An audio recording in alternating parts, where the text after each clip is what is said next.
Hey there, I'm Sheila, a 76-year-old woman with a story to tell. Before we dive into the story, I want to share a brief note. This tale touches on the topic of domestic abuse, but I won't delve into graphic details. I'm mindful of those who may have faced similar challenges, and I want to ensure a safe space for everyone. If you or someone you know has experienced this, remember that you're not alone and it's never too late to seek help. Once upon a time, I was a lawyer fighting for justice in courtrooms, but life took a turn and I retired at 55. I had always been a career woman, but after my retirement, things did not seem as bad because of my wonderful husband. I got really lonely after my husband passed away when I was 70. Now, let me introduce you to Tara, my amazing and resilient granddaughter, the muse of this post today. Her dad passed away when she was 17, and her mom, my daughter, went through a tough time. On Tara's 18th birthday, my daughter left her a note that said, "I have found someone else. I will not be coming back for you." And that's when Tara and I became inseparable. I took her under my roof and helped her deal with grief. I also stepped up to her through college, paying for her tuition and being there when she needed support. Tara is a smart cookie, especially in engineering. She landed her first job and I was the first person she shared the news with. When she got married to her husband Ellie, she asked me and her grandpa to walk her down the aisle. And this post is about how this old lady, that is me, turned out to be unexpectedly useful in Tara's life at the age of 76. It all started 8 months back when Tara called me to tell me some special news. "Hey Grandma, how you doing?" "Oh, it's so good to hear from you, honey. I'm doing well. How are you? And Ellie, how's your work going?" "Great, great, and great. Actually, Ellie and I were thinking of coming over to your house tonight." "Of course, I will make my special pecan pie that you love." "Good.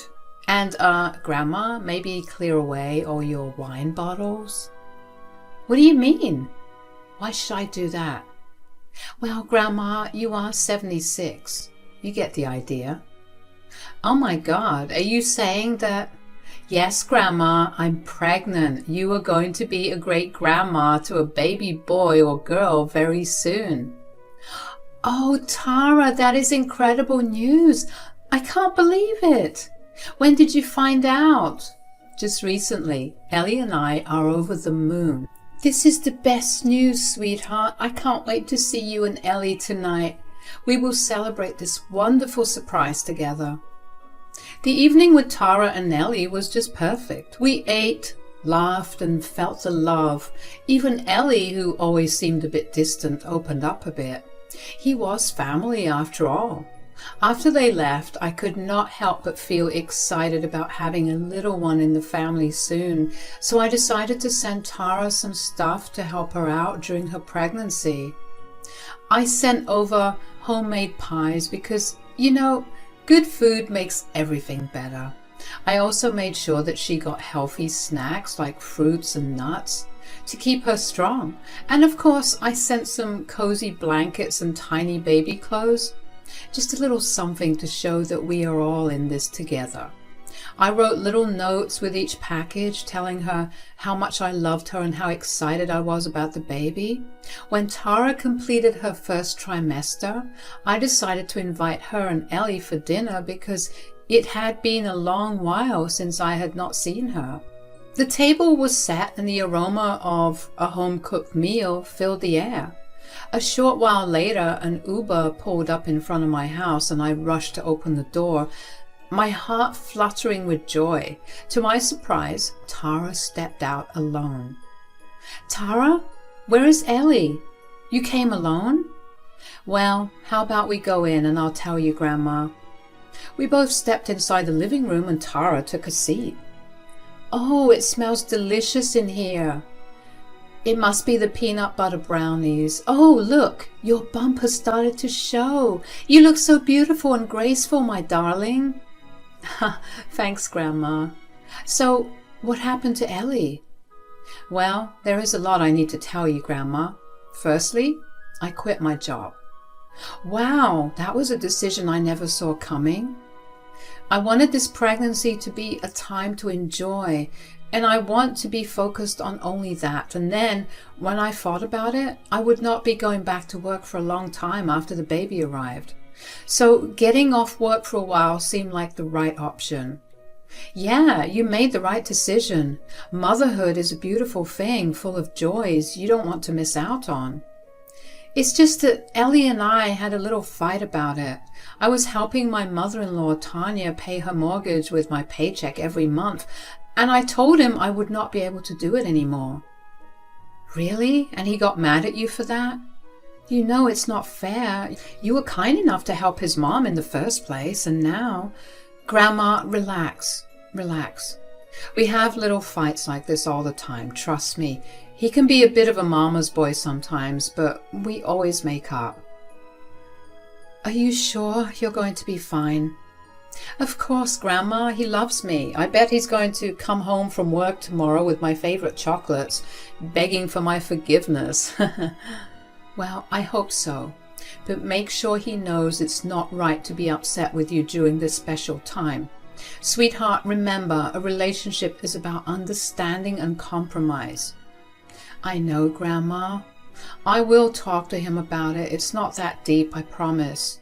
But enough about that. Let's enjoy this delicious meal you made. Tara entered her 4th and 5th months of pregnancy, and things started to change.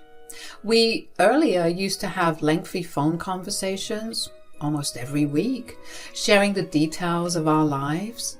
However, for some reason, those calls turned into texts. Tara reassured me once in a while through messages, letting me know she was fine. She also stopped inviting me over on weekends like she used to. I tried not to worry too much, thinking it might be because of pregnancy hormones and changes. One day, while getting my meds refilled at the hospital, I bumped into Tara. She looked very tired. Her face seemed pale. Oh my God, Tara, what are you doing here? Oh, hey Grandma, I had a doctor's checkup. What about you?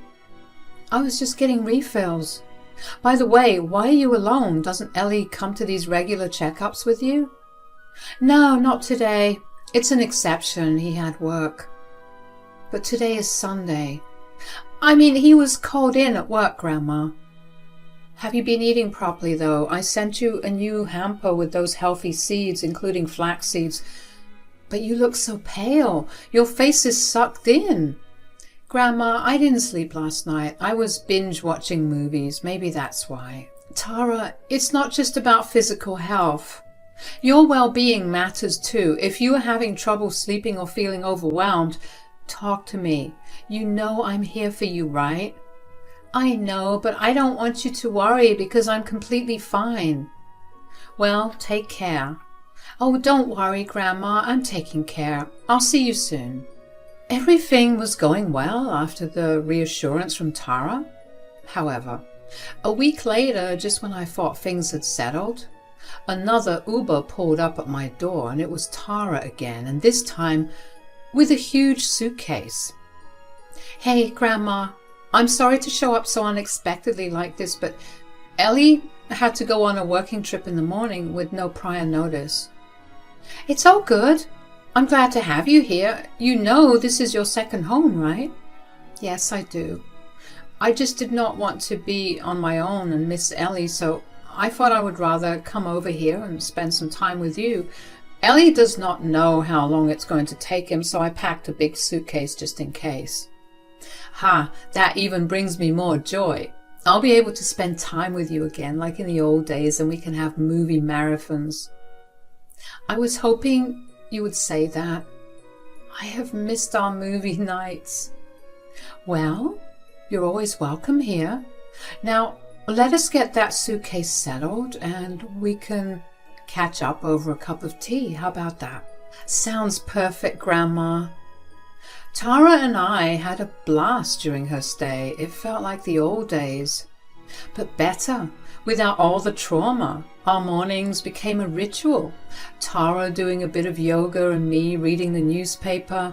We enjoyed healthy meals, worked on little DIY projects for the upcoming baby's room, and had loads of fun. Tara started gaining her health back. Her once sucked-in cheeks were not as prominent anymore. It had been a week of joy and reconnection. One morning, as I headed to her room to give her the green smoothie we had adopted into our routine, I walked in on her video chatting with Ellie. "Hey there, Sheila. How's everything?" "Oh, hey, Ellie. How is your work trip treating you?" "Work trip? Oh, yeah, that. It's going really well. Can't wait to get back and see Tara." "That's sweet, honey. Tara? Why don't you ditch the sweatshirt? It's scorching here. Why wear that in summer?" "Grandma, I'm just feeling cold. My body's going through some interesting changes during this time." "Tara, you better keep it on. We don't want you to catch a cold." "Sure thing. Well, hopefully we'll see each other soon." "Absolutely." "Bye, Ellie. Take care." "Bye, Sheila." 2 days had passed since Ellie's video call, and Tara and I were comfortably seated on the couch. I was completing a blanket I had started crocheting for the upcoming winters, and Tara was engrossed in a magazine. The atmosphere was peaceful until suddenly there was a loud banging on the door.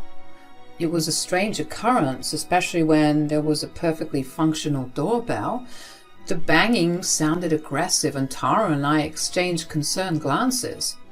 Tara started to get up, but I quickly signaled her to sit down. I felt a protective instinct, wanting to shield her from any potential danger. I cautiously approached the door, and without opening it, I shouted, "Who is it?" "It's me, Tanya, Tara's mother-in-law. Please open the door." "Just a sec. I just got out of the shower." I then started whispering to Tara, "Why is your mother-in-law here?" "Please don't let her in, Grandma. She's going to hurt me." "Hurt you? What do you mean?" "Sheila, open the door. I know you're in there." "I'll explain later. Just please don't let her in." "She knows I'm home. I just can't refuse to open the door. Grandma, please." "Go upstairs and sit in my bedroom. I will tell her you're not around." "All right." Tara ran upstairs and I went and opened the door. "Oh, Tanya, it's been so long. This is so unexpected. I thought you forgot about me." "Hey, Sheila, I'm not here to see you. Where is Tara?" "I'm afraid Tara's not around." "What do you mean? I know Tara's in here." "Whoever told you that has the wrong information. Where is Tara? You have got me all worried about her. Did you talk to your son about this?" "He's the one who told me she's here. Let me come in. I'll have a look around." "Well, I will not allow that. And by the way, you are on my property. If you continue to bother me like this, I can give a call to the cops. So I'm asking you very nicely, Tanya, please get off my property right now. I don't know what it is that my granddaughter has done to upset you, but this behavior is not acceptable at all." "Well, I'm leaving your property right now, but we will get even some other time, Sheila." Tanya walked off down the sidewalk, engrossed in her phone. 5 minutes later, an Uber arrived and she left. As soon as she was out of sight, I called for Tara and she came downstairs. The atmosphere was heavy with confusion. I could sense that Tara was hiding something from me, and it left me deeply worried. "Tara, there's a lot you need to share. What was that commotion about? I had no idea your mother-in-law could be so unpleasant. Does she treat you like this regularly?" "It's more complicated than it looks, Grandma." "Honey, talk to me. I am genuinely worried." "Well, Grandma, Tanya has not always been kind to me. Even when I was helping with her mortgage, she was never appreciative.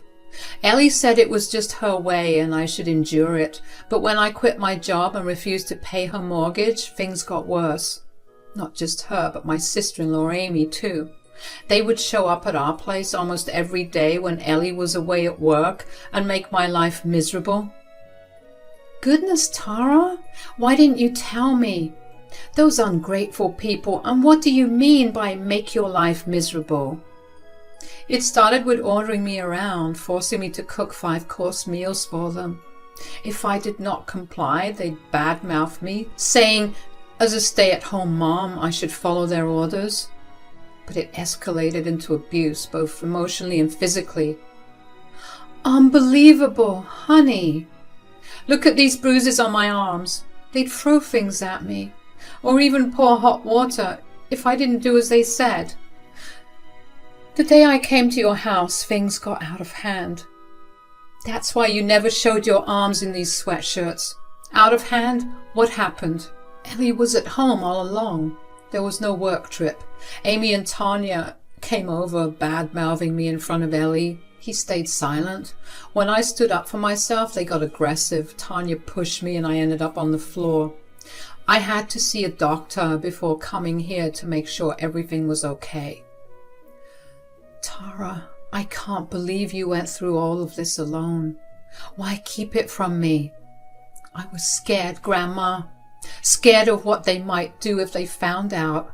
I sought help. Tara, you're not alone anymore. We'll face this together. Those two won't get away with what they've done.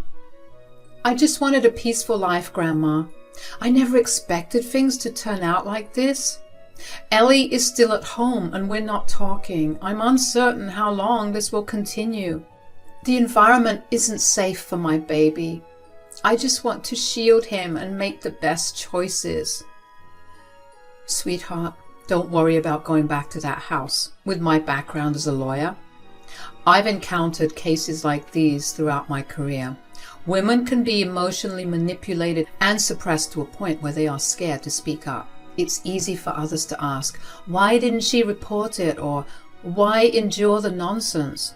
But I understand your perspective. You and your little one deserve a safer and better life. I had a plan in mind to bring justice to Tara. We needed some sort of proof. I asked Tara to invite Ellie along with his mom to my house the next day. I wanted to create a situation where we could uncover the truth and gather evidence against the abuse Tara had been enduring. Tara, we need a plan to bring justice, and for that, we need proof. Tomorrow, invite Ellie and his mom to my house. But why would they willingly come here? Well, we need to give them some sort of bait. Tell them you asked me for money and you are willing to give it to them. Convey that you want the abuse to stop. Make it seem like you want to return home and beg them to go easy on you. In return, you will hand over some money. Grandma, I'm not sure if they're going to buy it. Trust me, Tara, I've dealt with people like these for most of my life. Some people are really greedy and they'll go to any extent for money. Okay, sure, I'll give them a call and let's see what happens. When Tara called them, the plan went smoothly. She spoke to Ellie, expressing her desire to return home, and suggested they come to pick her up from my house the next day when I wouldn't be home.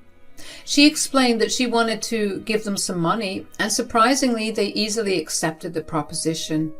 It seemed like they took the bait without questioning the motive, setting the stage for our plan to unfold. I was genuinely concerned about Tara. For all these months, she had been enduring so much, and I didn't know. I couldn't help her.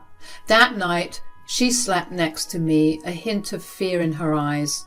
It struck me how much trauma she must have experienced to be scared of her mother-in-law, who just appeared at the door. But one thing was clear in my mind: I would make them suffer. I had always been fiercely protective of Tara ever since my daughter left her. It was baffling how much I resented my own daughter for her selfish actions towards my granddaughter. The next day arrived. Tara had invited them over to my place at 3 o'clock. The plan was set. I would hide in the upstairs bedroom with my neighbor, Dash, a 24-year-old young man who had always been very helpful to me. Tara's in-laws were dangerous, potentially capable of anything. I wanted to be prepared just in case. We had set up a spy camera that Dash bought us in the living room. I had briefed Tara on what to say to bring out the worst in them, hoping they would indirectly confess to all their crimes. Dash came over to my house, set up the camera, and we stationed ourselves upstairs. From our vantage point, we could overhear everything from downstairs. The camera was in place and the doorbell rang at 3 sharp. Ellie, Tanya, you're here. Yes, we are. I'm here to collect the money you should have paid me months ago.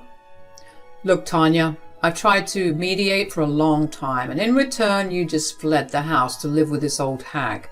You lied to her that I was on a business trip. I want you to hand over the money you got from Mom, and we can all go back home peacefully. I hope Sheila isn't home, is she? That woman has a sharp tongue. Well, she isn't. Okay, then let's get this over with. The thing is, I don't have the money. I lied to you. There we go again. I'm so sick of you, drama queen. What? Are you kidding me? What are we here for then? I called you here because I wanted to make peace and go back home. I'm sorry, Tanya, I quit my job, but I needed some time for myself and my little one. I don't want to be a bother to my grandma anymore. Tanya, when you threw things at me, all I wondered was how could you do that to another woman, especially your own daughter-in-law? And Ellie, you didn't even step up for me. And it all happened while I had your baby in my womb. Look, Tara, I'm going to be honest with you. I don't know what you were thinking when you called us here, but I have my priorities straight. I need to pay off my mortgage one way or another. The money I have, it's for Amy and me. Someone needs to pay for us, and it's you. Well, I'm not your servant, Tanya. You can't ask me to pay for you, and then when I don't, I can't be at your beck and call 24/7 making 5-course meals for you. Oh, look at you. Seems like you've grown a tongue just like your grandma. I think that push to the ground wasn't enough. Amy and I will be waiting for you because sooner or later you're going to come back crawling. Your old granny cannot keep you forever, and believe me, the next time you're at our place again, things are going to get worse. Everything changes over time, Tanya. Don't be too confident because maybe this time it's you who's going to suffer. And who's going to make me suffer? I will. Tara said what she needed to, and it was followed by a scream. Dash and I rushed down the stairs, and there was Tanya wielding her enormous purse as a weapon. However, she halted mid-swing, and both Ellie and Tanya fixed their eyes on us. What's going on here? This is our family matter. Stay out of it. Oh my God, Tara, what's going on? You said your grandma wasn't home. And who is this guy? Are you cheating on me? Cheating on you? Do you think I'm the kind of person who would do that? He's here to protect me from you and your mom. You guys are unpredictable and have anger issues. Your jig is up, Ellie. Tara doesn't want to stay with you anymore. She's filing for divorce. This has to be a joke. And what, are you going to move in here with your granny? Damn right I am. Not just that, your whole family will pay for your crimes, and I will make sure of it. Mom, I think we should leave. The game is on. No one is going to believe you. We'll see about that. After that wild day, one of my lawyer mentees I've nurtured since their early days joined forces to help Tara. We went to court armed with strong evidence. Ellie's mom and sister ended up behind bars, facing the consequences of their actions. Tara bravely initiated divorce proceedings, cutting ties with the toxicity. Ellie didn't escape either. He spent a month in jail. We are determined to ensure he has no visitation rights for the baby on the way.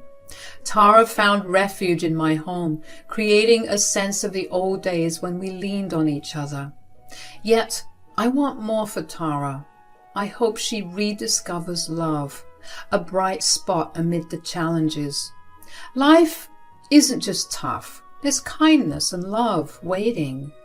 Now, we eagerly await Tara's due date, just 6 days away. The baby's gender is still a surprise, adding excitement to the anticipation. In a few days, a new chapter begins, bringing with it the joy of a sweet surprise.